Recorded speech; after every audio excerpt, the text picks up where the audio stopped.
ایک گاؤں کے قریب ایک گدھا رہتا تھا۔ وہ ہمیشہ خود کو کمزور اور کم تر سمجھتا تھا کیونکہ جنگل کے سب جانور شیر سے ڈرتے تھے، لیکن اس سے کوئی نہیں ڈرتا تھا۔ ایک دن گدھے کو جنگل میں ایک پرانی شیر کی کھال ملی۔ گدھے نے سوچا، اگر میں یہ کھال پہن لوں تو سب جانور مجھے شیر سمجھ کر ڈر جائیں گے۔ اس نے شیر کی کھال اوڑھی اور جنگل میں اکڑ کر چلنے لگا۔ ہر جانور اسے دیکھ کر خوف سے بھاگ گیا۔ گدھے کو بہت مزہ آیا اور وہ دل ہی دل میں خوش ہوا کہ اب سب اسے طاقتور سمجھتے ہیں۔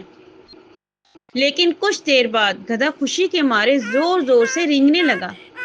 جانوروں نے آواز سنی تو فوراً پہچان گئے کہ یہ تو شیر نہیں بلکہ گدھا ہے۔ سب نے مل کر گدھے کو بھگا دیا۔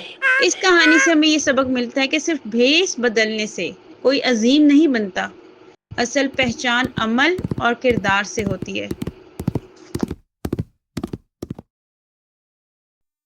مزید اچھی ویڈیوز دیکھنے کے لیے ہمارے چینل کو لائک اور سبسکرائب کریں۔